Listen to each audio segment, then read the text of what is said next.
Happy Mother's Day to any mothers that may be watching. Guys, if you haven't done so already, send some love to your moms and let's get into Bitcoin. This is Brendan from Market Makers. The title of this video is Final Warning. This is not clickbait. The number one request I'm getting in my personal messages, my DMs, texts from friends, YouTube comments is please walk us through your price pulse pattern and explain that target. People want an explanation of 10,591, the final resting place for Bitcoin.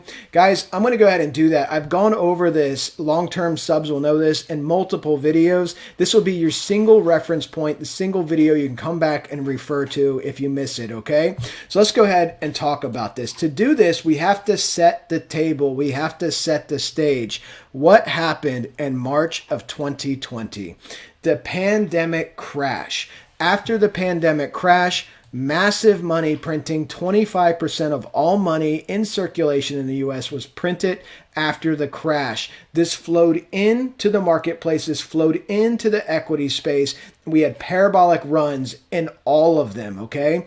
This was in a form of stimulus checks to consumers, record retail inflows in equities, in crypto markets, all happened after the pandemic crash. Now, on top of that, the Fed cut interest rates to zero, making it very easy for companies to borrow money to do what with? To invest with, to do R&D with, whatever they want it to do. Okay, so we have set the stage for a massive Three Sigma bubble. You've heard the term super bubble from Jeremy Grantham. You've heard the term everything bubble. Why is it an everything bubble? Because we have a bubble in equities, Three Sigma bubble in equities, Three Sigma bubble in the housing market, Three Sigma bubble in bonds, and we have a Three Sigma bubble in crypto. This is the first time in US history we have a bubble in multiple asset classes. Backing up to 2000, we had the dot-com equities bubble. By itself, real estate was not involved, nothing else was involved, and that market crash cut the NASDAQ by 82%, cut the S&P by 50%, famously cut Amazon by 92%.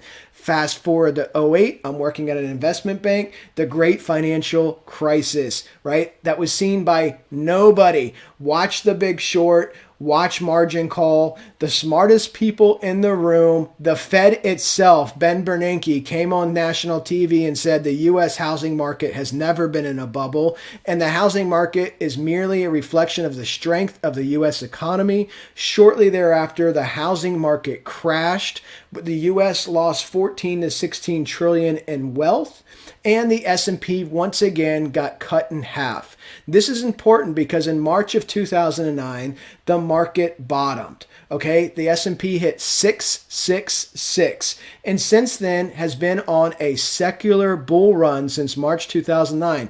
A long-term bull run has to do with duration, and as a matter of fact, such a long-term bull run that this is the longest bull run in the history of the stock market. And this is the bull market that crypto has always existed and traded in. Crypto has never traded in a secular bear market. Never. So you need to understand what you're dealing with when you set this stage up. You have overinflated assets in all of these different classes. And now we have set ourselves up for a massive drop in these assets. And to pretend crypto's going to hold some magical level, I'm going to show you here technical analysis why it's going to 10,591. You guys can decide for yourself what you wish to do. This is not financial advice. This is for education, and I want to inform you of what I see in the charts. Guys, the only multi-asset bubble that I can give you as an example is Japan.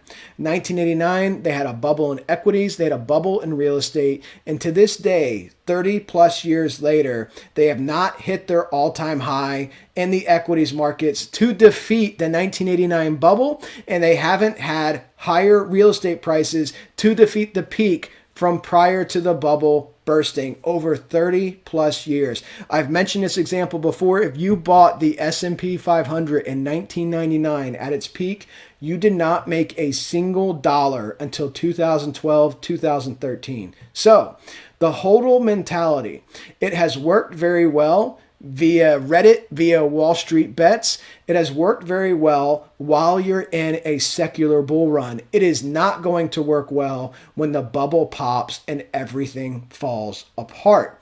That is a key thing to understand, and most people do not understand that. You may be in a secular bear market after this thing is done. Remember, in November, the NASDAQ, the Russell, Bitcoin all hit their all-time highs. They are all in crashes. They are all in bear markets. The S&P is still holding on. It is in a corrective market. At the time of this recording, roughly off about 14 or 15% off its all-time high. As that starts to descend and go down more, Bitcoin and everything else will go down as well. Guys, there's a lot of events happening in the world. We have a conflict, an open war. If more countries join, if NATO joins, if the US joins, this could drop the markets faster. If that war ends in a peace treaty, the markets could rally. We have record high inflation of 40 years. If that inflation keeps going up, the markets will drop quicker. If that inflation looks like it's peaking or coming down some, the markets could rally. The timeline here is not as important to me as the actual price action. And I want to show you this in the chart and what I have mapped out here. So let's go ahead and get into this. 10,591 over here on the right. Let's start at the end. How did I get that number? Well, here's a quick way. Trend-based fib, guys. Trend-based fib, previous all-time high, market low, current all-time high. This is 5.1618, the golden ratio, 10,591. Now, I can get there from fibs. I can get there utilizing GAN. Look at my GAN support and resistance. Here's 10,000. There's 10,591. The next key level under 20,000. I can get there utilizing, perhaps more importantly, volume. Okay? Let's look at this complete bull run. Throw on the VPVR.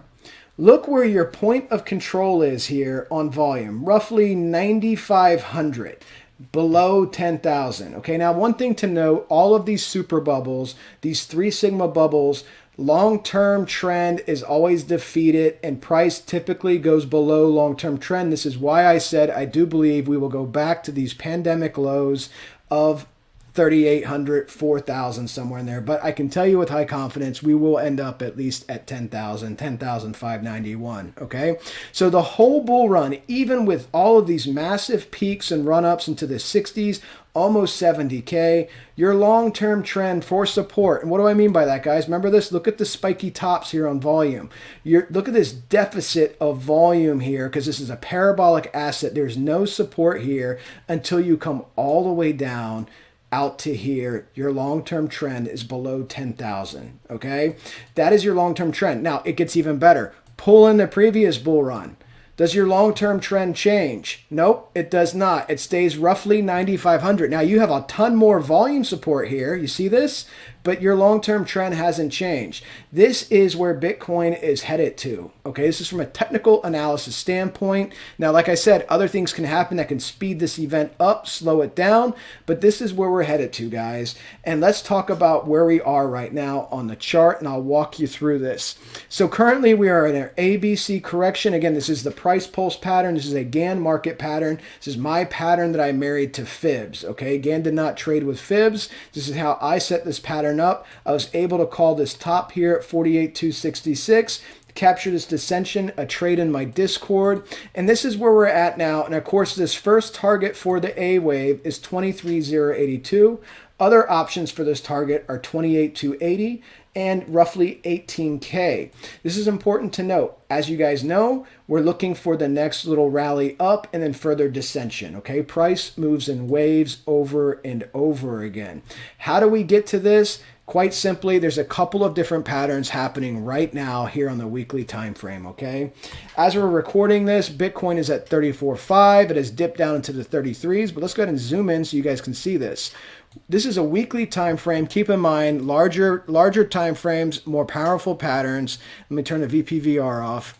We have some shapes being made. Right here, you have a double top. Okay, you have a neckline, which is your swing low, that 32.9. You have a double top. If this double top breaks, you'll be descending further towards our target of 23K. We go ahead and erase that. Here's the measured move from this double top. Go ahead and throw that down roughly on that neckline. Look where that lines you up. That lines you up right almost on 23K, 23.1.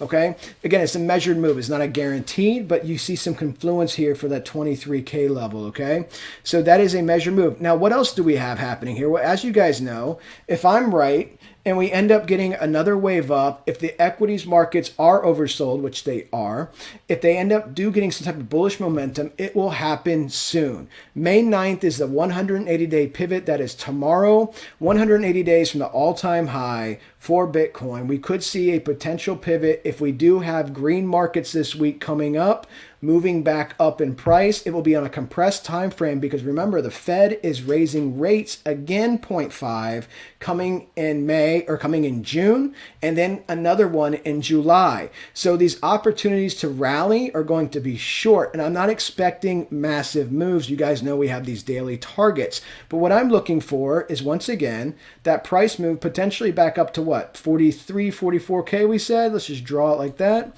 And then what do you have here, guys? Left shoulder, head, right shoulder, okay? And I can draw this for you a little bit cleaner. Go ahead and use the head and shoulders. Show you this pattern here. And this would be our next wave, okay? Maybe up to like 43, 44K, and then coming back down. There's your head and shoulders. Again, the measured move from this would drop you back down to 23, possibly even deeper. So there's some different patterns appearing here on the weekly time frame. Could things just go super bullish? Well, they could. If the markets have a major rally, you can have targets to the upside. We go over that. We went over that as well yesterday, but just looking here to the upside, if you take your swing low, your swing high, again, this candle's open. We don't know where it will end. Let's just take the base here. I'm looking at the 618 at 43,160, but you can see the 1 fib at 49, 1618 at 58. Again, not likely, but I want to share that with you because we have our targets on the daily with our long-term moving averages, and that's what's really important to see. Some other things for confluence here, right? Let's look for some signs of confluence. Let's look at our long-term moving averages here on the weekly time frame. We can throw the 233 EMA and the 200 simple moving average. Look where these line up. These both line up. The difference between the two of them is the 23K A wave. You see this? So this is where Bitcoin could come back down on the weekly time frame and get a bounce from back to the upside. Again, I have my dates down here, not married to these dates. These dates are based on fib time, as you guys know, but these dates do make sense. May was the last crash before the last accumulation cycle in 2021. We're going to have movements back up and down. And of course, I have the actual bounce here off of this support level on June 13th here on fib time. These are weekly candles, so that's a week, that's 7 days here in this candle. And then the B wave, the move up to the B wave, would take its peak July 25th before you begin that long descension to March 2023 and come down to 10,591. Again, remembering, guys, price will move in waves, peaks and valleys all along the way, okay? So we have the long-term moving averages down here. We have Bitcoin falling. We're looking for a reflexive rally in the equity space coming hopefully this week coming up, which would make sense since they are oversold, and get some type of upward movement and that wave again because of the bearish marketplace that we are in. The bearish sentiment in the market can take us further back down. And if it turns bullish, we will have targets for those as well. And this is my price pulse pattern, guys, the Gann market pattern. Again, the exact same pattern that was repeated last bull run. Okay, 1, 2, 3, ABC. 1, 2, 3, ABC. Married to fibs, married to fib time, using a Gann market pattern. Let's go ahead to the daily and look at a couple of things. So on the daily, Bitcoin's playing catch up. As you can see, we have our Wyckoff base, our Wyckoff ceiling, and where we are at now is making a down thrust off the Wyckoff base, which we have done before. Now, one of the 3 laws of Wyckoff is action-reaction. When you have a base movement like this, a down thrust, you can have a strong upward movement. A down thrust, a strong upward movement. Now we have our down thrust. Now tomorrow is 180 days from the all-time high. Again, an opportunity for the equities markets to rally after a bloody week. Even after all of the bloodshed from this past week, the markets basically ended flat. We had a parabolic rise up with the Fed pump, and then the next day was a parabolic sell-off, and the markets basically ended flat. Here's your down thrust. We need that reactive movement now to go back to the upside. We have our targets here, guys. Our targets are descending. That's important to note. The targets are getting lower. The moving averages are moving lower.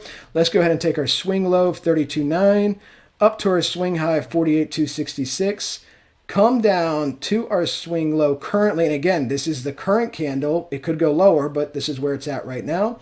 Look where your 618 is, 43.160. Remember previously, just days ago, it was up in the mid 44s. Now it's coming down as price descends. You're pulling your fib down. This is a wave projection up for the wave, okay?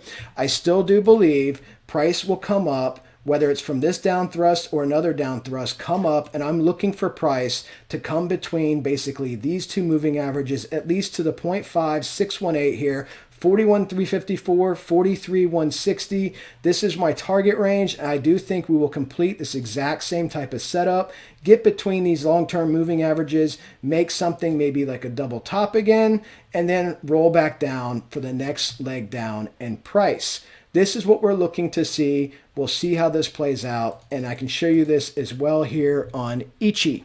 Let's look at Ichi and see where this weak spot here is in the cloud. Again, look at this weak spot. We got this sweet spot right here to really get up into March or May 9th right here. Okay, May 9th is tomorrow. We can start seeing our ascension, build up some momentum, punch through here, get rejected, roll back down, fall through the cloud, being used as resistance, and then again, you will have your next movement potentially for your next leg down, or we could have accumulation. This is all tied to how the macro market space is going to behave. If equities can build up momentum and have a consistent green week, you're going to see Bitcoin, which has the highest correlation to the NASDAQ it's ever had in its history, make some market movements up. And we may be surprised to where it can go, but as you guys know, we do have those targets, okay? We have the targets to the upside. We have the targets to the downside. And of course, those upside targets again, just here on the daily, not the weekly here, but the daily, you have the one fib up at 49, 618 at 43, 160, the 1618 at 58K. On the weekly, it was 57. Here it's 58K. Again, that would be super bullish momentum. Anything's possible, guys. Like I said, if there's a peace treaty signed next week, the inflation CPI print comes out Wednesday. If that number comes in low, you could see a massive rally in the equities. Is it likely to come in low? No, not likely at all. But if it did, you could see a massive rally in the equities.